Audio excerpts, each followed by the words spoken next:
মন্ত্রী মনোজ ভূঁইয়া মহাশয় উপস্থিত আছেন, আমাদের শিউলি শাহ মহাশয়া রাষ্ট্রমন্ত্রী, এসিএস স্যার আছেন, এম সাহেব, আমাদের এমএলএ টিকলা অজিত বাবু, এমএলএ দাসপুর মৌতমিয়া ম্যাডাম, এমএলএ চন্দ্রকোনা, আমরা সবাই এখানে উপস্থিত আছি, ইরিগেশন ডিপার্টমেন্টের অফিসার্স, আমার এসডিও এসডিপিও, সবাইকে অনেক অনেক ধন্যবাদ। অনেক অলরেডি বলা হয়েছে, আমার বলার বিশেষ কিছু নেই।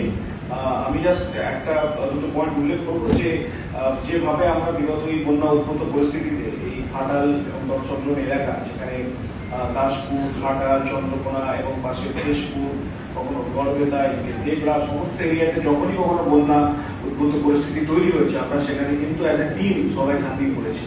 আমাদের যে হেলথের টিম, আমাদের সিওমেট সাহেব, তার পুরো টিম, আমাদের পুলিশের টিম, সিভিল ভলেন্টিয়ার্স থেকে শুরু করে একেবারে হাইয়েস্ট অথরিটি অব্দি মাননীয় মুখ্যমন্ত্রীর নির্দেশে আমরা কিন্তু সেখানে তৎক্ষণাৎ পৌঁছেছি।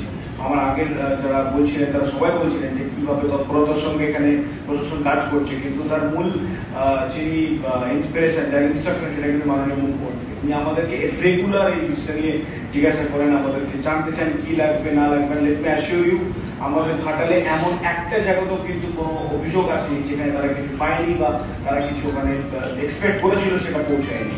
এটা আমাদের ওয়েল কোঅর্ডিনেটেড ম্যানারে, যেভাবে জনপ্রতিনিধিদের সাথে, নির্বাচিত জনপ্রতিনিধিদের সাথে প্রশাসনের যে ডেমোক্রেটিক সেটআপে, পলিটিক্যাল ডেমোক্রেটিক সেটআপে যেভাবে কাজ হয়, আমরা সেটা কিন্তু সাকসেসফুলি এক্সিকিউট করতে সমর্থ হয়েছি।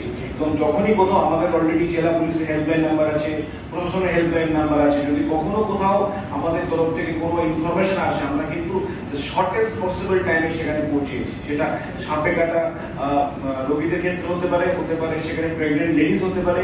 আমি আমার হেলথ টিম এবং আমার যে প্রশাসনের টিম আছে তারা সবাই জানে যে এই কোঅর্ডিনেটেড ম্যাপগুলোতে আমরা কাজ করার পরে একটিও লোকের কিন্তু মৃত্যু ঘটেনি সাপে কেটে বা প্রেগনেন্ট যারা মহিলা আছে।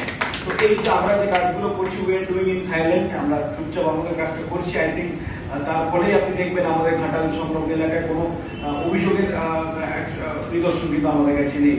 যেভাবে স্পেশালি ঘাটালবাসী যেভাবে আমাদেরকে সাপোর্ট করেছে, ইনফরমেশন প্রোভাইড করেছে, তাদের দরকার যে জিনিসগুলো সেগুলো আমাদের কাছে পৌঁছিয়েছে।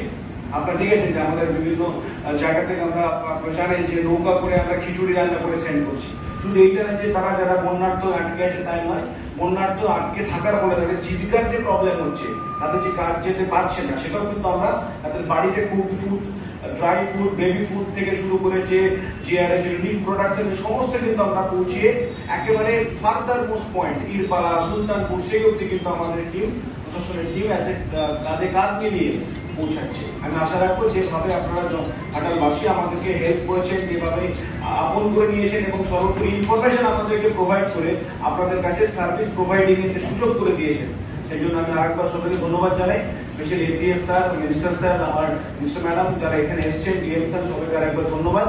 এই টিম বিল্ডিং নিয়ে যেভাবে ঘাটালে আমরা পরিস্থিতি, প্রতিকূল প্রাকৃতিক পরিস্থিতি, আপনারা জানেন জাপানের কয়েকদিন আগে সুনামি এসেছিল, তো আমরা যেভাবে প্রতিকূল পরিস্থিতিতে আমরা যেভাবে কাজের চেষ্টা করছি, সেই টিম ওয়ার্ক যেন সেইভাবে আরো এগিয়ে চলে, সেই আশা প্রত্যাশা রাখবো। Thank you.